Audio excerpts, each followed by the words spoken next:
नमो वरिहन्तानं नमो सिद्धाणं नमो आयरीयानं नमो वज्रायाणं नमो सर्वसाहुनं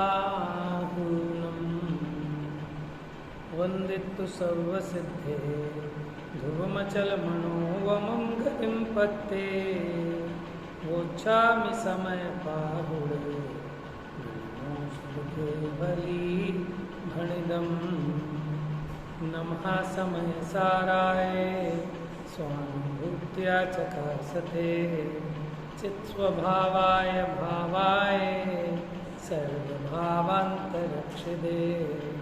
निज स्वरूप को परमरस जामे भरो अपार वंदो परमानंदमय समय सार अभिकार।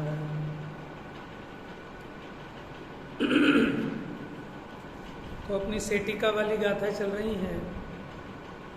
टीका अभी इसको पढ़नी है अपने को। पेज नंबर निकाल लीजिए 808।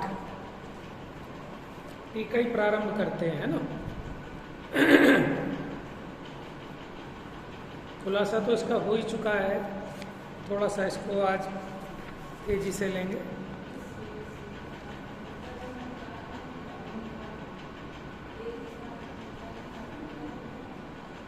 हैं क्या कह रहे हो? कर्ता कर्म अधिकार में और सर्व विशुद्ध ज्ञान अधिकार में अग्नि अग्नि की ईंधन, वो कर्ता कर्म अधिकार में कहाँ है? वो तो शुरू में ही है, शायद शुरू में, सबसे शुरू में ही वो तो। हाँ वहाँ तो ये कहा ना अग्नि अग्नि की है, अग्नि ईंधन की नहीं है। ईंधन की कहना व्यवहार है। आई है ऐसी गाथा शुरू में आई है। कर्ता कर्म हो सकता है, शायद कर्ता कर्म में ही हो। हाँ हाँ हाँ।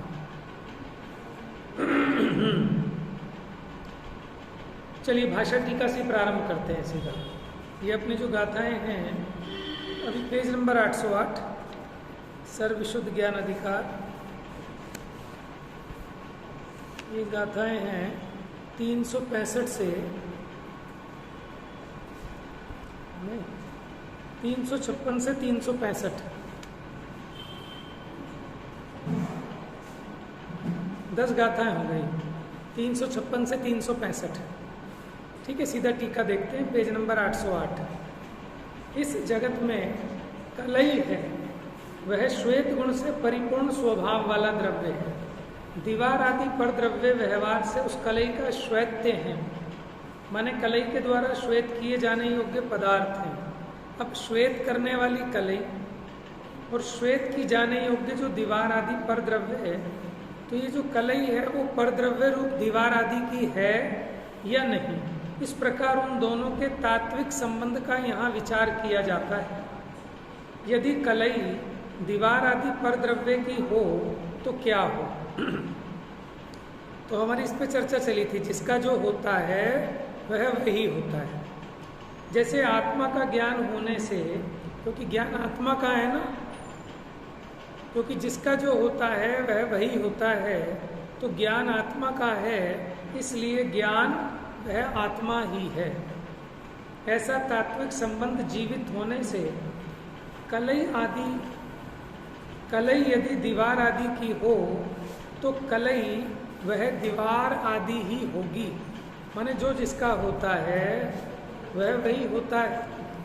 इसलिए अगर वो कलई कहते हैं चूना, ये जो सफ़ेदी करते हैं इसको, अगर वो सफ़ेदी दीवार की हो तो वो दीवार ही होनी चाहिए। जैसे घड़ा अगर कुम्हार का हो तो घड़ा कुम्हार ही होना चाहिए, लेकिन घड़ा मिट्टी का है इसलिए घड़ा मिट्टी ही है, कुम्हार नहीं। उसी प्रकार श्वेत करने वाली सफ़ेदी और श्वेत होने योग्य दीवार, तो अगर ये सफ़ेदी दीवार की हो तो क्या हो कि वो सफ़ेदी भी दीवार होगी और उसकी अपनी सत्ता का नाश होगा। लेकिन सफ़ेदी की सत्ता का तो नाश होता नहीं।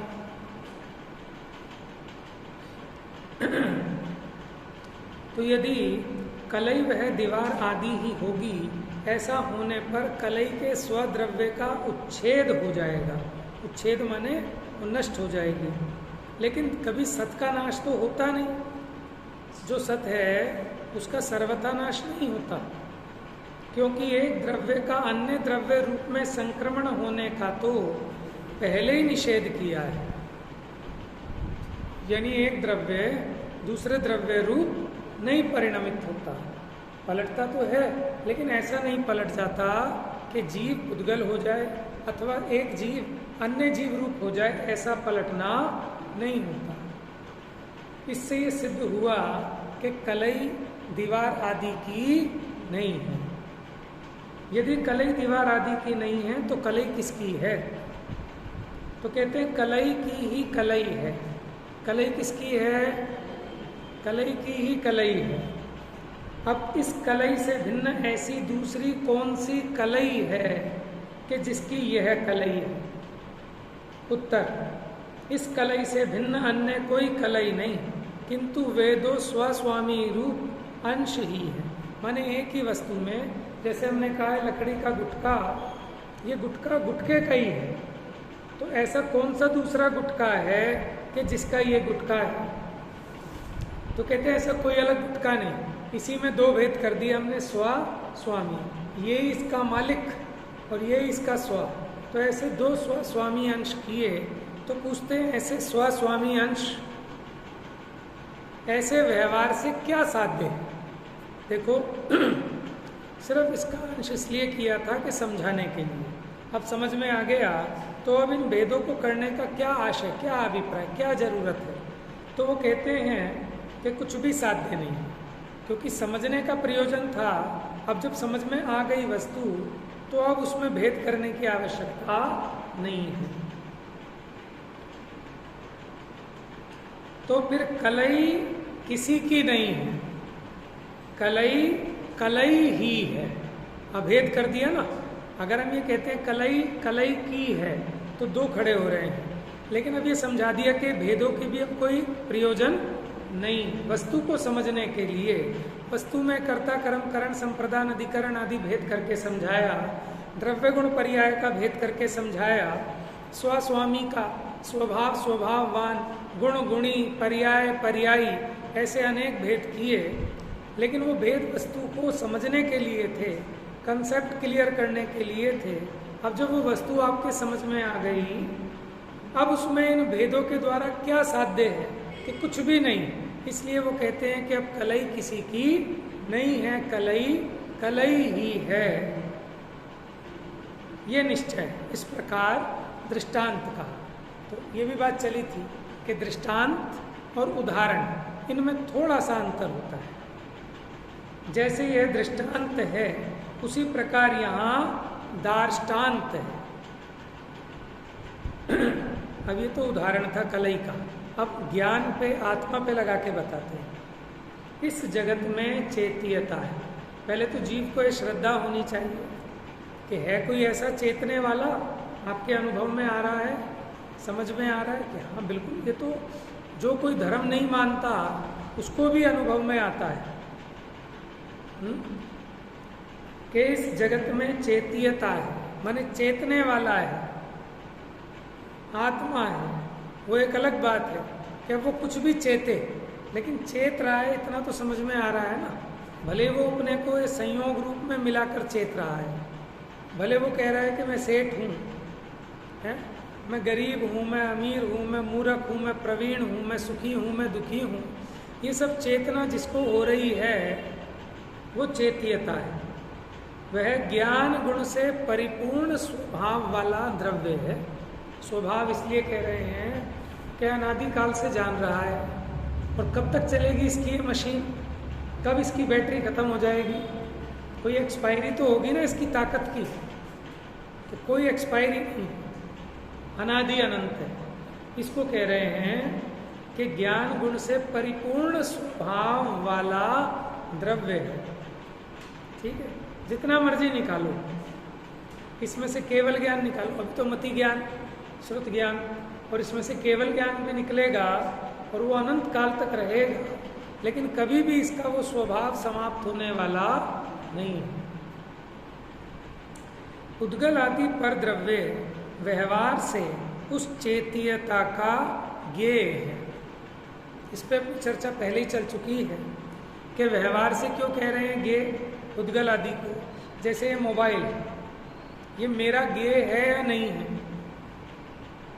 कि हाँ, अपने ज्ञान में ये ज्ञात होता है, लेकिन ये मेरा नहीं है। पर द्रव्य के साथ कोई भी संबंध जोड़ना, ठीक है, वो असद्भूत व्यवहार न्याय का विषय है। और असद्भूत व्यवहार न्याय मतलब ये वस्तु है तो नहीं मेरी, लेकिन उपचार किया है। उपचार क्यों किया? क्योंकि जैसा बाहर में मोबाइल है वैसे ही मेरे को जानने रूप परिणमन हुआ, अथवा ये जो ज्ञेयाकार बना, उस ज्ञेयाकार में निमित्त ये बाहर का ही पदार्थ था। इसलिए ऐसा उपचार कहने में आता है कि मैं ज्ञाता, मैं ज्ञायक और ये पर द्रव्य मेरा ज्ञेय। लेकिन इसका मतलब ये ना समझ ले कि मेरे ज्ञान की उत्पत्ति इस ज्ञेय से होती है, इसके अवलंबन से होती है, ऐसा नहीं है। ज्ञान ज्ञायक के आश्रय से उत्पन्न होता है। घड़े की उत्पत्ति में कुम्हार भले ही निमित्त हो, लेकिन घड़े रूप तो मिट्टी ही परिणमती है। उपादान कारण तो मिट्टी स्वयमेव है। उसी प्रकार ये जो ज्ञान रूप परिणमन हुआ, इस ज्ञान रूप कौन परिणमित हुआ?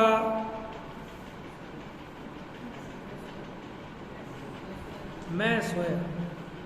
ठीक है, बहुत बढ़िया। उत्तर ये भी आ सकता था कि ज्ञायक हुआ। फिर मेरा प्रश्न होता है ज्ञायक कौन है? कि जो जानता है। कि कौन जानता है? कि जीव जानता है। अपने को तो हम पार्टी बना के राजी नहीं, दूसरे पे टालते रहते हैं। तो आपका तो पहली बार में उत्तर बढ़िया आ गया कि मैं जानता हूँ, क्योंकि अपना प्रयोजन तो अपने पे फील करना भी है ना, क्योंकि समझना तो अपने को ही है। देखो कैसी गजब की बात है कि मैं ही मेरा परिचय भूल गया। सामने वाला मेरे से पूछ रहा है कि आप कौन हैं, और मैं ही पूछ रहा हूँ कि मैं कौन हूँ। ये गजब की बात है। जबकि मैं निरंतर मैं के अनुभव में आ रही है सत्ता कि मैं हूँ है, लेकिन फिर भी जीव जो है अनादि से भूला है। तो गुरुदेव ये कहते थे भूलेला भगवान जी, कि बस भूला हुआ है, कहीं से कुछ नहीं लाना। जिस दिन अपनी भूल को सुधार लेगा बन जाएगा भगवान। जैसे मुट्ठी में रखा हुआ सोना भूल गया, अब किसी ने बताया तो भैया क्यों तुम भीख मांगते हो, तेरी मुट्ठी तो खोल के देख। तो मुट्ठी खोल के देखी तो माला माल। ऐसे जीव का स्वभाव तो पूरा अभी हाजिर है। कमी क्या है कि उस स्वभाव को नहीं पहचान रहा, नहीं जान रहा, नहीं मान रहा।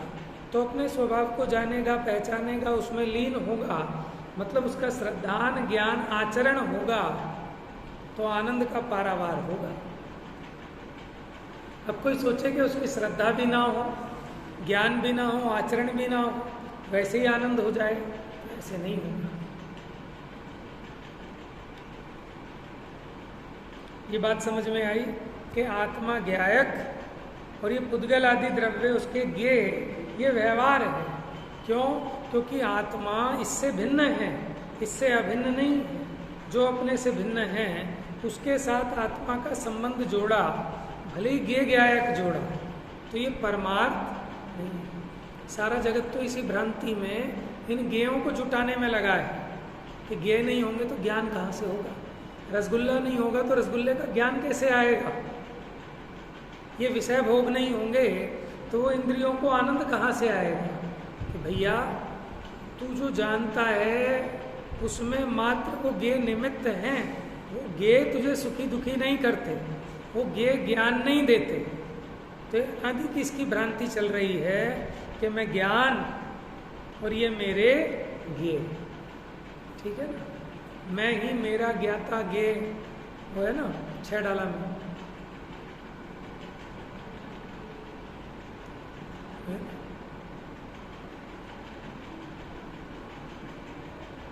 उससे पहले वाली लाइन है चिद्भाव कर्म चिदेश करता चेतना क्रियाता तीनों अभिन्न अखिन्न शुद्ध उपयोग की।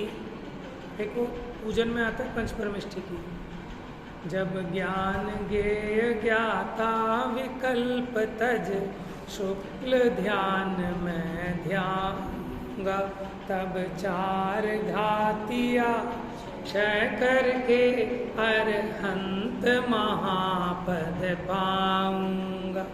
है निश्चित सिद्ध स्वपद मेरा, हे प्रभु कब इसको पाऊंगा। सम्यक पूजा फल पाने को अब निज स्वभाव में आऊंगा। स्वभाव में आऊंगा मतलब क्या? कि स्वभाव में नहीं है, कि स्वभाव तो है लेकिन इसको स्वभाव की श्रद्धा नहीं है, उसका ज्ञान नहीं है, उसका अनुचरण नहीं है। तो यानी अब मैं उस स्वभाव का ज्ञान श्रद्धान आचरण करूंगा। ये समय सार की 17वीं 18वीं गाथा में आए।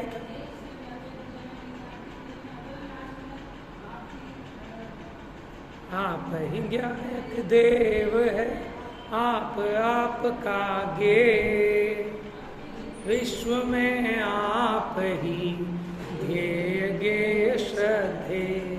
तो दोनों बातें हैं।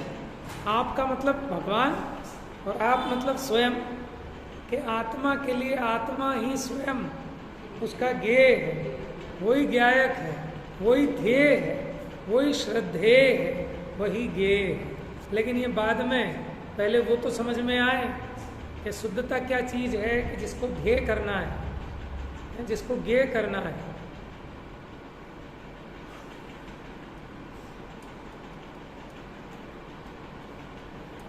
तो ये बात समझ में आई। आत्मा का ज्ञान गुण ज्ञेय में से नहीं आता, ये ज्ञान गुण से परिपूर्ण स्वभाव वाला द्रव्य मैं हूँ। इसलिए उद्गल, आत्मा को उद्गल का ज्ञायक कहना ये व्यवहार है। व्यवहार भी कब है? जब आप अपेक्षा आपके ज्ञान में हो। लेकिन आप आत्मा को उद्गल का ही ज्ञायक मान लें तो मिथ्यात्व हो जाएगा। ठीक है। तो ये सन्नि बहुत बारीक सेंध है कि कब वो व्यवहार के खाते में है और कब वो मिथ्यात्व के खाते में चला जाता है। अगर वो अपेक्षा ना समझे और एकांत ऐसा मान बैठे तो मिथ्यात्व है।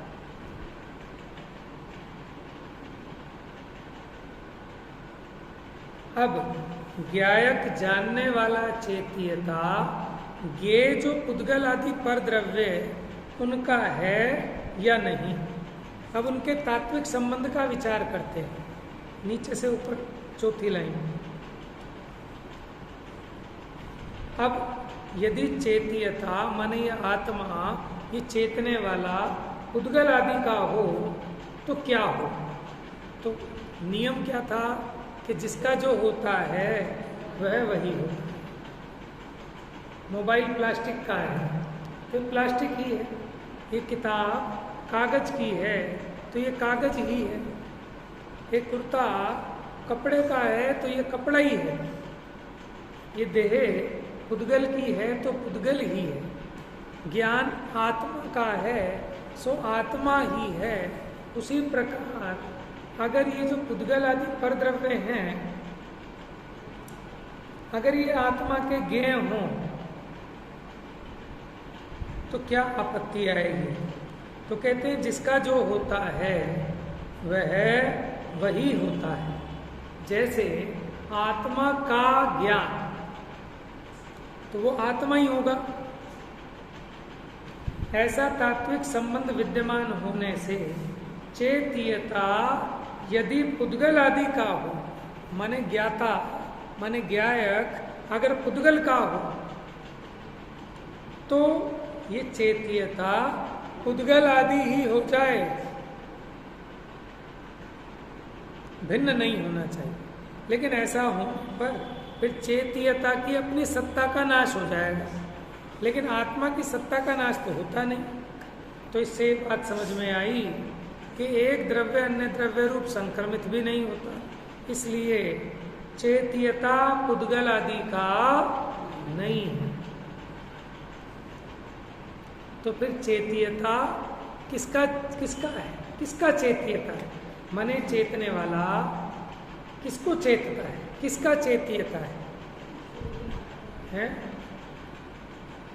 तो फिर कहते हैं चेत्यता का ही चेत्यता है, माने आत्मा आत्मा का ही है। तो फिर पूछते हैं इस चेत्यता से भिन्न, यहाँ चेत्यता इसलिए कह रहे हैं क्योंकि चेतना के द्वारा पकड़ा रहे हैं। समझ में आया? आत्मा भी कह सकते हैं, लेकिन चेत्यता क्यों कह रहे हैं? क्योंकि चेतने के द्वारा आपको उसकी पकड़ करा रहे हैं कि जो चेत रहा है वो किसको चेत रहा है? चेत्यता, चेत्यता का ही चेतक है। तो ऐसा कौन सा दूसरा चेत्यता है कि जिसका ये चेत्यता है? तो कहते हैं चेत्यता से भिन्न अन्य कोई चेत्यता। अब ये बात देखो, पहले वाली बात का निषेध करने के लिए हमको कहनी पड़ी कि चेत्यता परद्रव्य का नहीं है। फिर किसका है? कि चेत्यता चेत्यता का है। तो फिर अगला प्रश्न खड़ा हो गया कि ऐसा कौन सा दूसरा चेत्यता है? कि प्रयोजन सिद्ध हो गया ना कि परद्रव्य का नहीं है। ये निषेध करने के लिए हमने समझाया कि चेत्यता चेत्यता का ही है। अब फिर पूछ रहे हैं ऐसा कौन सा दूसरा चेत्यता है? तो कहते हैं इस चेत्यता से भिन्न अन्य कोई चेत्यता नहीं है, किंतु वे दो स्वस्वामी रूप अंश ही हैं। यहाँ स्वस्वामी रूप अंशों के व्यवहार से क्या साध्य है? एक अभेद वस्तु में आप ऐसे दो भेद खड़े क्यों कर रहे हो कि मैं ही मेरा कर्ता और मैं ही मेरा कर्म? तो ऐसे कर्ता कर्म के मैं ही मेरा स्व और मैं ही मेरा स्वामी, ऐसे दो भेद क्यों कर रहे हो? तो इस व्यवहार से क्या साध्य है? कुछ भी साध्य नहीं है। तो फिर ज्ञायक किसी का नहीं है। तो ज्ञायक ज्ञायक ही है, ये निश्चय। ना दो जो सो दूसो छे। तो यहाँ ये बताया कि आत्मा परद्रव्य को जानता है। ये क्या है? ये व्यवहार कथन है और इसकी मीमांसा हम पहले कर चुके हैं। और स्पष्टीकरण जानना हो तो नियम सारजी गाथा 156 या 159 से विषय है इसका कि आत्मा स्वपर प्रकाशक है। अगर ऐसा कहें कि आत्मा लोकालोक को जानता है, आत्मा को नहीं जानता, तो क्या दोष है? कोई ये कहे कि आत्मा को जानता है लोकालोक को नहीं जानता, तो क्या दोष है? कुछ भी दोष नहीं है।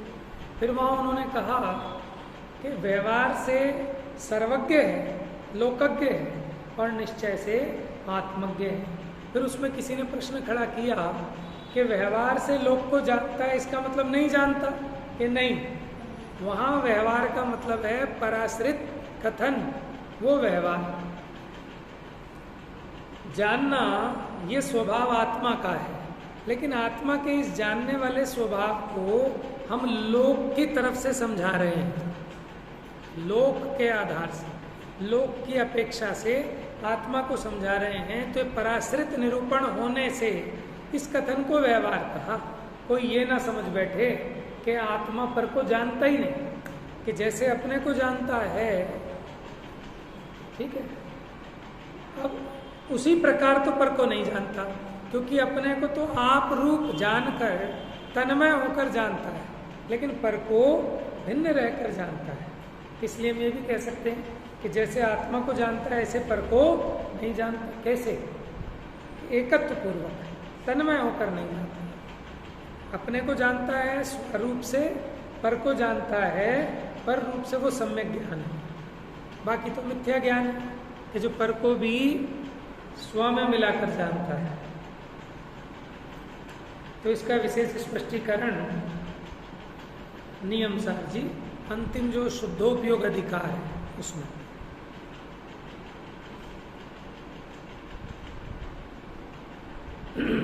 आप लोगों में से ऐसे कोई है जिसने नियम सार जी पढ़ा हो? अच्छा, समय सार जी तो पढ़ा है ना सब, नियम सार जी किसी ने नहीं पढ़ा? क्यों? अच्छा, प्रवचन सार जी, पंचास्तिकाय संग्रह वो पढ़ा है, अष्टपाहुड़ वो भी नहीं। चलो 5 परमागम तो पढ़ लो जल्दी से, ठीक है ना। ये 5 परमागम हैं, ये तो अद्भुत देन है इस भरत क्षेत्र को। अगर ये भी नहीं पढ़ा तो क्या पढ़ा।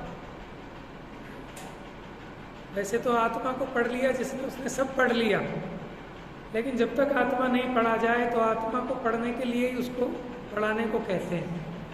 तो 5 परमागम तो जल्दी से अपना एक बार नज़रों में से तो निकल जाए, है ना। क्या उसकी विषय वस्तु है, क्या उसमें विषय है।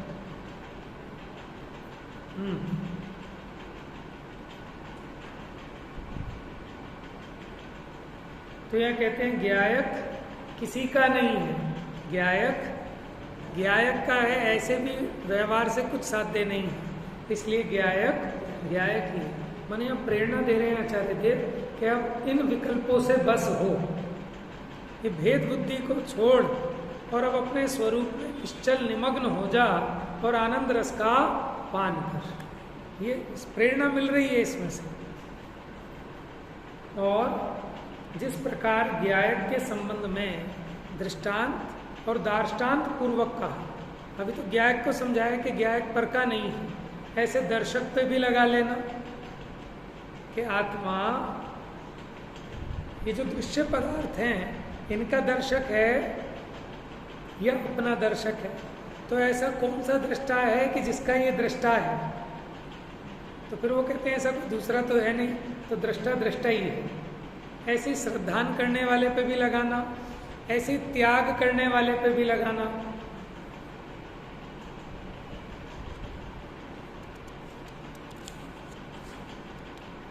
तो उदाहरण नहीं पड़ता, उदाहरण तो वही है, ठीक है। इस पेज पर सीधा हम सिद्धांत पढ़ते हैं, अगले पेज पे आओ। इस जगत में चेतीयता दर्शन गुण से परिपूर्ण स्वभाव वाला द्रव्य है। उद्गल आदि पर द्रव्य व्यवहार से उस चेतीयता का दृश्य है।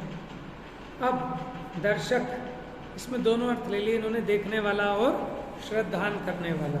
चेतीयता दृश्य माने देखने में आने योग्य पदार्थ अथवा श्रद्धान करने योग्य जो पुद्गल आदि उन पर द्रव्यों का है या नहीं। इस प्रकार उन दोनों के तात्विक संबंध का विचार करते हैं। यदि चेतीयता पुद्गल आदि का हो तो क्या हो। तो कहते हैं जिसका जो होता है वह वही होता है। जैसे आत्मा का ज्ञान होने से ज्ञान है वह आत्मा ही है, ऐसा तात्विक संबंध जीवंत होने से चेतीयता यदि पुद्गल आदि का हो तो चेतीयता पुद्गल ही हो जाए। ऐसा होने पर चेतीयता के स्वद्रव्य का उच्छेद हो जाएगा, किंतु द्रव्य का उच्छेद तो नहीं होता, क्योंकि एक द्रव्य का अन्य द्रव्य रूप में संक्रमण होने का तो पहले ही निषेध किया है। इससे सिद्ध हुआ कि चेतीयता पुद्गल आदि का नहीं है। तो फिर दर्शक, तो फिर ये किसका चेतीयता है। तो कहते हैं चेतीयता का है। इस चेतीयता से भिन्न ऐसा कौन सा चेतीयता है कि वो दो स्वस्वामी रूप अंश हैं। तो इन ऐसे अंशों के भेद से क्या साध्य है, कुछ भी नहीं। तो फिर दर्शक किसी का नहीं, दर्शक ही है, ये निश्चय है। इस प्रकार यहाँ ये बताया कि आत्मा पर द्रव्य को देखता है अथवा श्रद्धता है। पर द्रव्य की श्रद्धा करता है क्या? हाँ, जैसे ज्ञान करता है ऐसे श्रद्धान करता है कि ये ऐसा है, ऐसी प्रतीति का नाम श्रद्धान है।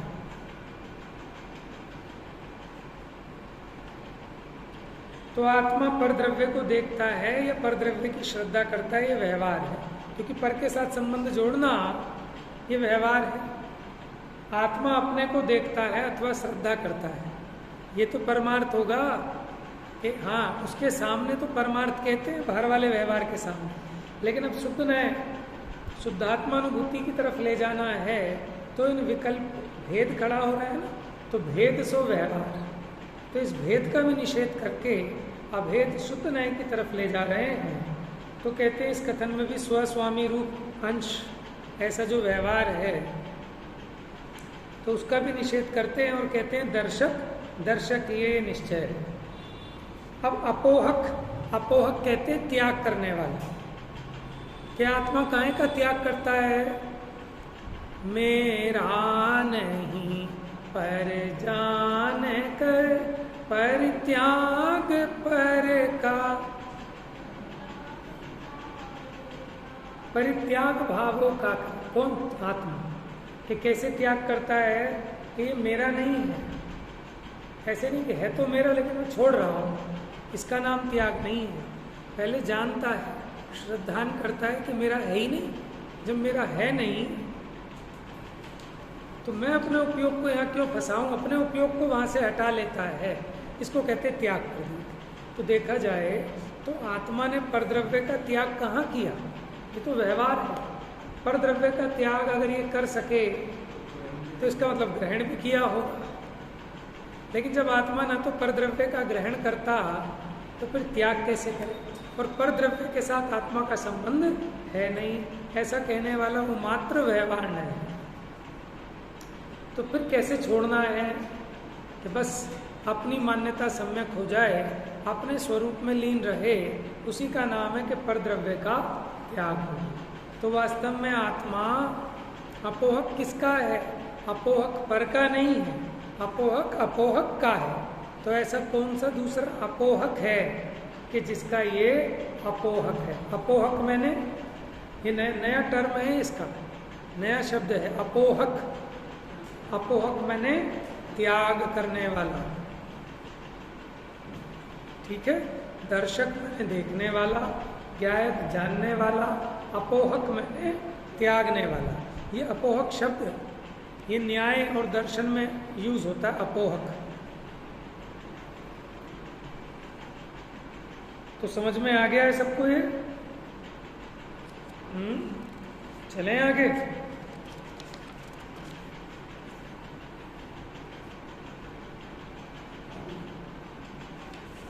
तो अपोहक का ही है।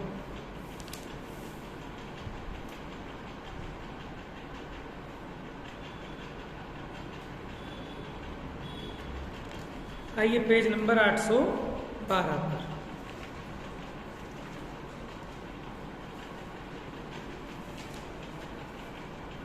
अब व्यवहार का विवेचन किया जाता है। मिल गया? Page number 812। जिस प्रकार श्वेत गुण से परिपूर्ण स्वभाव वाली यही कलई, ठीक है। अभी तक तो हमने निश्चय का निरूपण किया था कि कलई दीवार की नहीं है, ये सफ़ेदी दीवार को सफ़ेद नहीं करती। अब व्यवहार न्याय का निरूपण करते हैं कि भैया सफ़ेदी में योग्यता है, इसमें सफ़ेदी हो सकती है। सफ़ेदी के अलावा आप कोई ऐसी कोई चीज़ ले आओ, चाक पाउडर ले आओ, और आप उससे सोचो कि उससे सफ़ेदी कर दूं, या कोई और ऐसी चीज़, हर किसी चीज़ से तो नहीं हो सकती ना। लेकिन वो खड़िया में या कलई में गुण है कि वो दीवार पर पोती जा सकती है, और दीवार में ये गुण है कि वो पुत सकती है। अगर वही कलई आप इस सनमाइका के बोर्ड पे करने बैठे हैं तो शायद इस पे नहीं हो पाएगी, प्लास्टिक की चीज़ पे करें तो नहीं हो पाएगी, लेकिन दीवार में ऐसी योग्यता है। अब ये निमित्त नैमित्तिक वाला व्यवहार ऐसे कथन करते हैं। क्या ढूंढ रहे हैं? ठीक है, देखिए नहीं आए तो पूछ लेना। अब मैं तो आगे बढ़ूंगा ही, बहुत दिन हो गए इन गाथाओं पे, तो जल्दी से पूरा कर लें अपना समय सार जी।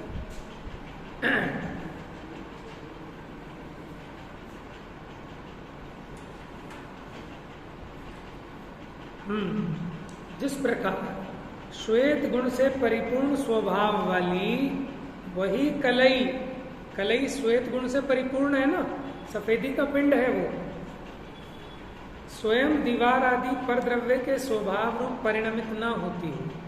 माने दीवार के स्वभाव रूप तो नहीं होती, और दीवार आदि परद्रव्य को अपने स्वभाव रूप परिणमित ना करती।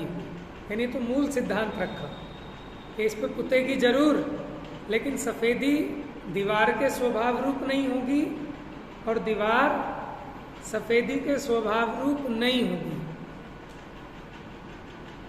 दीवार आदि पर द्रव्य जिसको निमित्त हैं, ऐसे अपने श्वेत गुण से परिपूर्ण स्वभाव के परिणाम द्वारा उत्पन्न होती हुई कलई जिसको निमित्त हैं, ऐसे अपने स्वभाव के परिणाम द्वारा उत्पन्न होते हुए दीवार आदि पर द्रव्य को अपने स्वभाव से श्वेत करती है। इतनी मैंने इसमें रहस्य की बातें आ गई। ये कहा कि दोनों अपने अपने स्वभाव से उनमें परिणमने की योग्यता है, लेकिन अभी उनके पर्याय स्वभाव में ऐसी योग्यता है, कैसी कि उसमें पुते जाने रूप योग्यता है और इसमें पोतने रूप योग्यता है। यद्यपि इसका स्वभाव उसके स्वभाव रूप नहीं होगा, उसका स्वभाव इसके स्वभाव रूप नहीं होगा, लेकिन ऐसा होते हुए भी दीवार आदि पर द्रव्य जिसको निमित्त है, ऐसे अपने श्वेत गुण से परिपूर्ण स्वभाव के परिणाम द्वारा उत्पन्न होती है। माने ये भी इसका एक स्वाभाविक परिणाम है कि इस पे पुते, ऐसा उसका एक पर्याय स्वभाव है ना, उसकी वर्तमान की पर्याय की ऐसी योग्यता है कि उस कलई का वहां से यहाँ तक ऐसे फैलने रूप परिणमन हो। जो कलई पहले एक चट्टान रूप में थी, माने चूना पत्थर, वो पत्थर के रूप में थी, अब उसकी योग्यता आई कि वो फैल के रहेगी। ये 30 फुट की दीवार पर वो फैल के रहेगी, ऐसी उसकी योग्यता है। लेकिन उस योग्यता में वो दीवार निमित्त है। जैसे वो पानी है, कहता था पानी रे पानी तेरा आकार कैसा, कि जिसमें डाल दो उस जैसा। तो वो जो उसका आकार लोटे जैसा हुआ पानी का, क्या लोटे के कारण हुआ? कि नहीं, क्योंकि एक द्रव्य दूसरे द्रव्य में कुछ नहीं कर सकता। अभी ये पानी में ऐसी योग्यता है कि जैसा लोटे का आकार है उस रूप रहेगा वो पानी। अब उसमें वो लोटा अपने रूप परिणमित हो रहा है, लेकिन अभी वर्तमान में उसके परिणमन में ऐसी योग्यता है कि वो अपने भीतर पानी को जगह देने रूप परिणमित होगा। देखो ये लाइन दोबारा से, माने वस्तु की स्वतंत्रता का घात नहीं होता और निमित्त नैमित्तिक संबंध भी बनता है। बड़ी सुंदर लाइन है, 4 लाइन है, लेकिन ये सेंटेंस बहुत लंबा है। देखिए,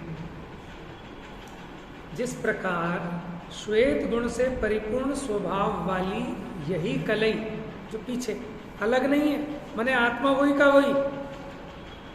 अभी कह रहे थे पर को जानना व्यवहार से, लेकिन ऐसा स्वभाव तो है ना, पर्याय स्वभाव।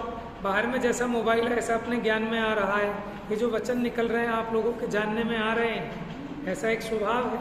तो उसमें ये वचन निमित्त होते हैं, लेकिन इन वचन के कारण ज्ञान नहीं होता। स्वयं दीवार आदि पर द्रव्य के स्वभाव रूप परिणमित न होती हुई और दीवार आदि पर द्रव्य को अपने स्वभाव रूप परिणमित न कराती हुई दीवार आदि पर द्रव्य जिसको निमित्त हैं, दीवार आदि पर द्रव्य किसको निमित्त हैं? वो कलई ऐसे अपने श्वेत गुण से परिपूर्ण स्वभाव के परिणाम द्वारा उत्पन्न होती है। क्योंकि उसकी पर्याय उत्पन्न हो रही है ना कलई की, वो फैलने रूप, इस पे पुतने रूप, वो परिणमन तो सफेदी का है ना।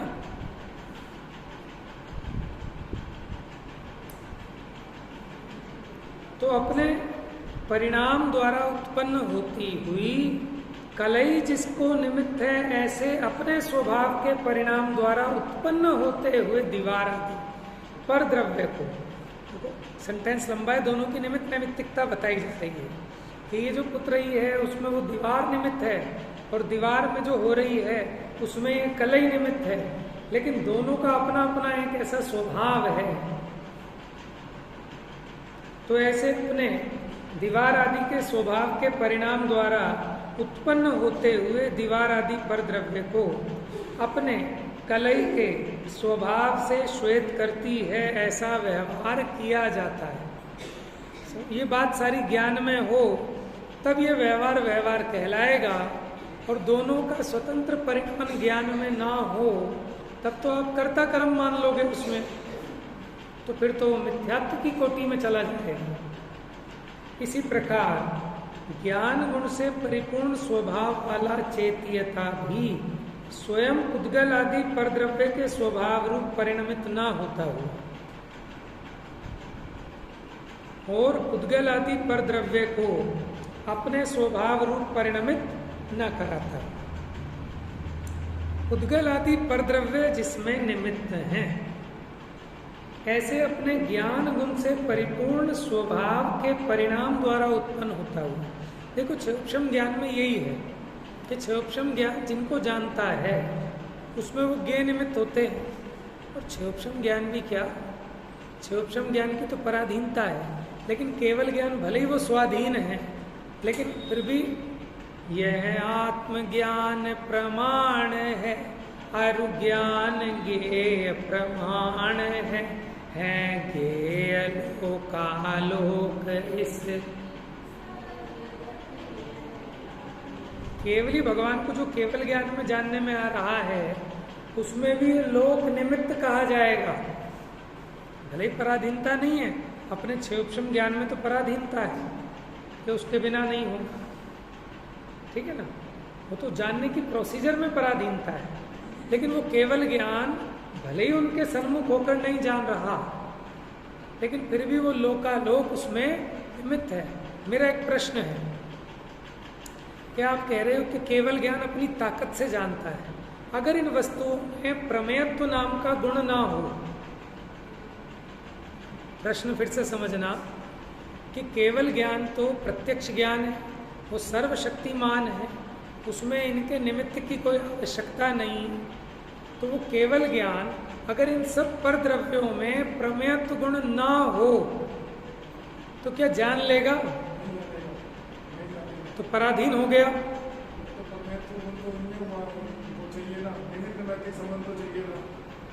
तो फिर क्या केवल ज्ञान पराधीन हो गया कि पराधीन नहीं? हाँ, उसकी अपनी योग्यता, उसकी अपनी योग्यता है। जब जब केवल ज्ञान होता है तो गारंटी से वो जानने में आते ही आते हैं, उनके भी उस तरह का परिणमन होता है। उनमें जो प्रमत्व गुण है, माने वो जानने में आए हैं, ऐसी उनकी शक्ति का परिपाक भी उसमें हो रहा है। शक्ति है और उस शक्ति का परिणमन भी है। शक्ति और शक्ति का परिणमन ना हो, वो कलई तो इस पे पुतने तैयार है, लेकिन ये दीवार अपने पे पुतवाने को तैयार ना हो तो कैसे पुतेगी? तो माने दोनों अपने अपने स्वतंत्र परिणमन को कर रहे हैं, और वो स्वतंत्र परिणमन होते हुए भी वो परिणमन एक दूसरे के अनुकूल होने से वो निमित्त नैमित्तिक की व्यवस्था बनती है।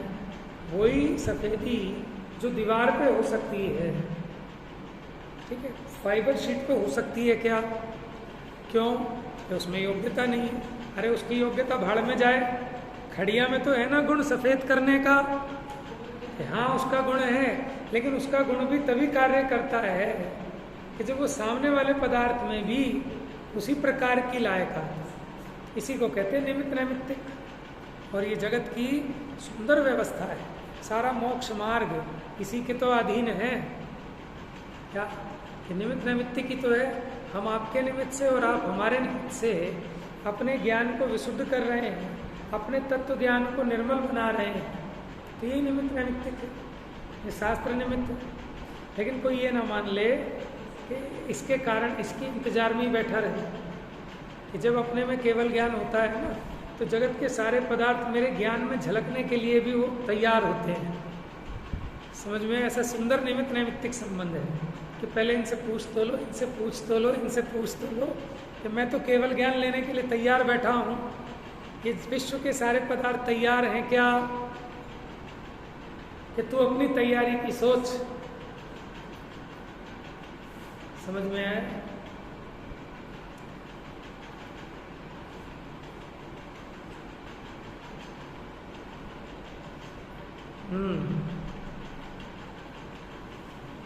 तो इसी को कहते हैं शब्दों का, शब्द ब्रह्म कहा इसको।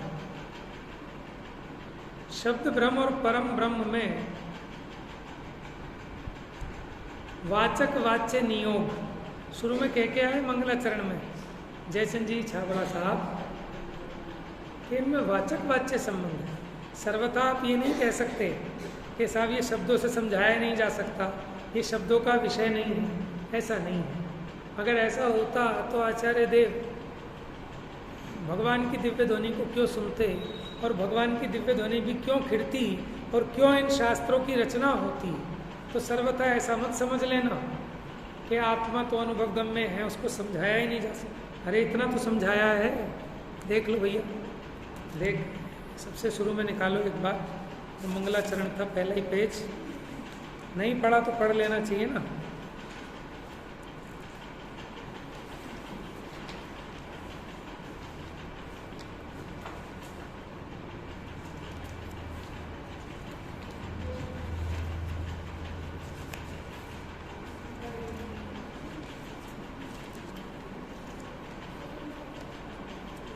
पेज नंबर 2 पे है, सबसे ऊपर।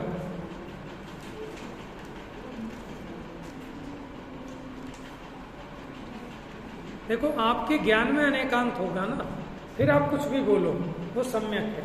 लेकिन अगर आपके ज्ञान में बात ख्याल नहीं है और आप एकदम हट करके कहोगे भैया ये बात शब्दों से नहीं समझाई जा सकती, तो फिर ये जो लिखा है समय सार लिखने की जरूरत क्या थी फिर। शब्द ब्रह्म पर ब्रह्म के वाचक वाच्य नियोग, मंगल रूप प्रसिद्ध दो, नमो धर्म धन भू। देखो दो समय सार हैं, एक ये समय सार है और ये समय सार जिस शुद्धात्मा को बता रहा है, एक वो समय सार है। तो दो समय सार है। तो ये समय सार उस समय सार को समझाने में निमित्त है।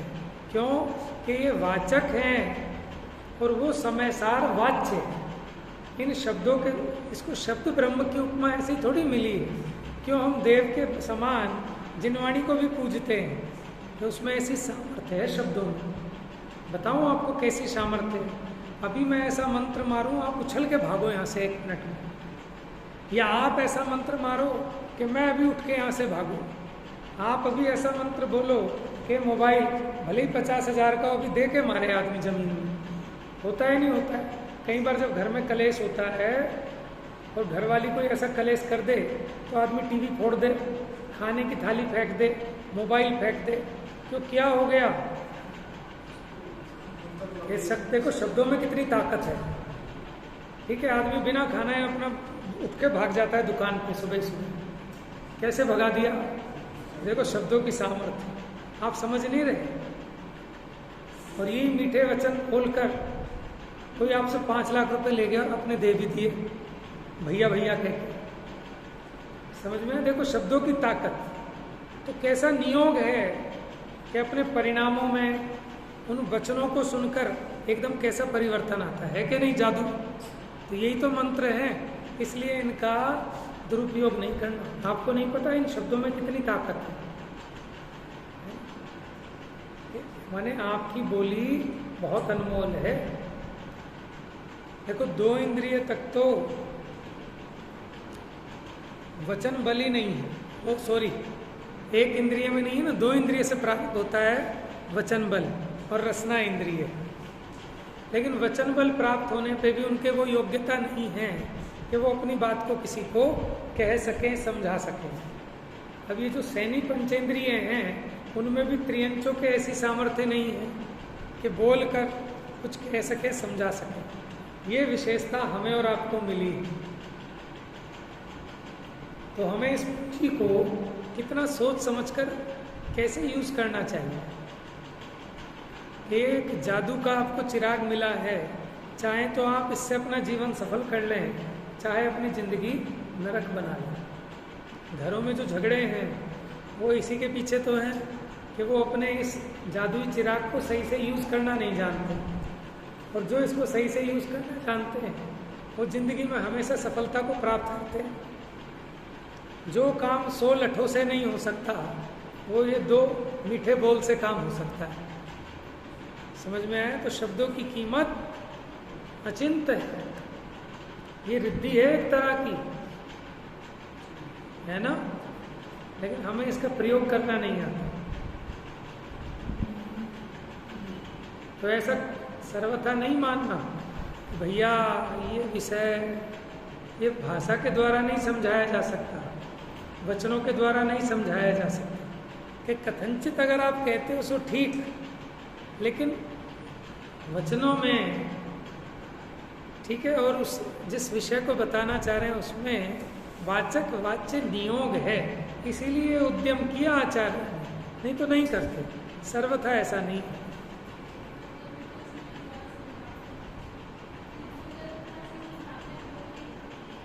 हाँ, तीर्थंकर की ध्वनि गणधर ने सुनी, गंधर से सुनी ज्ञानमयी। नहीं तो फिर क्यों इतना सब कुछ होता, मोक्ष मार्ग का ही उत्थापन हो जाएगा। तो आप ये सोचो हमारा एक एक शब्द कितना कीमती, हमें पता ही नहीं कि हम जो बात कह रहे हैं उससे हम इन सबको निषेध कर दिया, सब पे क्रॉस लगा दिया, ठीक है ना। अब आप ये सोचो बोलने के लिए कितना ज्ञान चाहिए, कितनी अपनी विस्तृत सोच चाहिए। माने ज्ञान में अनेकांत और वाणी में स्यादवाद चाहिए। क्या कहा? ज्ञान में अनेकांत और वाणी में स्यादवाद चाहिए। जो स्यादवाद में ही वाणी है वो स्वाद भी होती है, इसलिए कई लोग शायद स्वादवाद बोल देते हैं, क्योंकि जो स्यादवाद होगी वो स्वादमयी होगी। क्योंकि भाई साहब उसमें किसी का विरोध नहीं है, क्योंकि हम जो बात कह रहे हैं वो सिर्फ इस परिप्रेक्ष्य में कह रहे हैं, सर्वथा नहीं कह रहे। तो आप बुरा मत मानो, हम तो इस अपेक्षा कह रहे हैं। हर एक बात एक कॉन्टेक्स्ट में कही जाती है, इसी का नाम स्यादवाद है। तो उसी कॉन्टेक्स्ट में आप सीमित रहे ना, आप सर्वथा क्यों दूसरे के ऊपर अनऑथराइज एनक्रोचमेंट करते हो? वो भी एक सत्य है, ये भी एक सत्य है। सत्य की अपनी एक लिमिट है, मर्यादा है, उसका एक रेफरेंस है, परिप्रेक्ष्य है, वहीं तक वो बात सत्य है। और वही बात अपनी उस सीमा का उल्लंघन करे तो वो झूठ कहलाती है।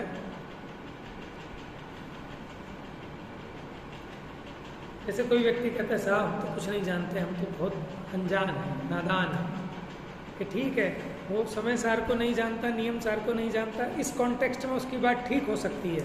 लेकिन वो फर्स्ट क्लास टॉप इंजीनियर है, तो कुछ नहीं जानते ऐसा सर्वथा थोड़ा ही हो सकता है। इतनी मोटी मोटी किताबों को उसने पढ़ी है, 100 में से 100 नंबर लाया है, दुनिया की A1 कंपनी में लगा हुआ है, ठीक है।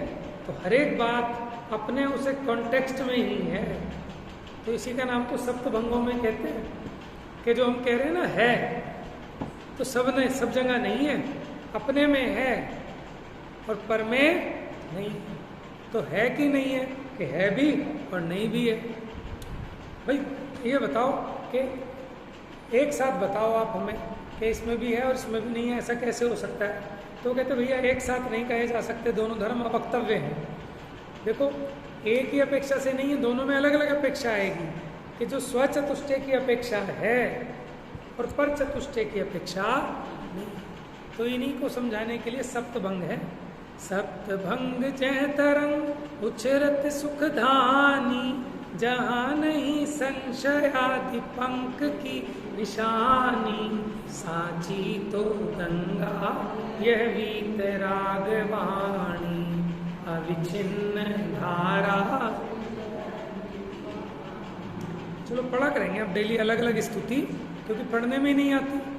नियम सार जी में जो सरस्वती का स्वरूप कहा, मैंने जिनवाणी की वंदना की, वो सारा इस स्तुति में भरा हुआ है। यही स्तुति है ना।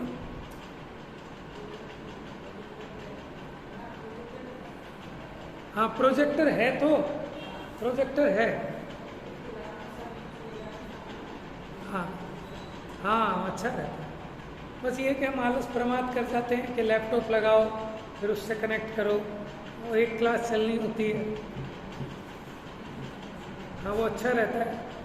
जैसे मान लो तो ग्रंथ है, नहीं भी हो तो सामने वो ग्रंथ भी आता है, उसमें पढ़ो, उसके बाद जिनवाणी स्थिति उसमें आ जाए, वहीं से स्थिति।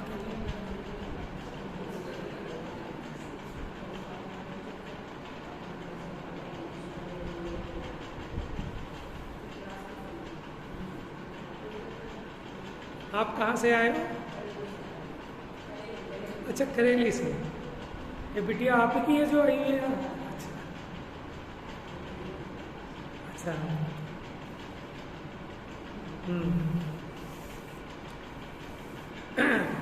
चलिए इसको कर लेते हैं।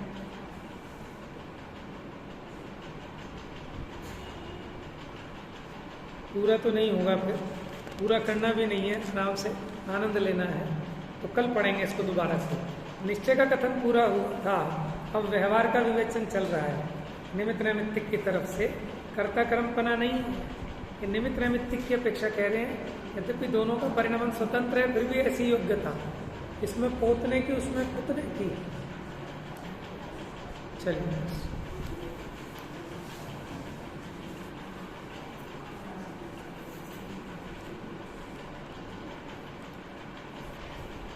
वीर हिमाचल से निकसी गुरु गौतम के कुंड मुख कुंड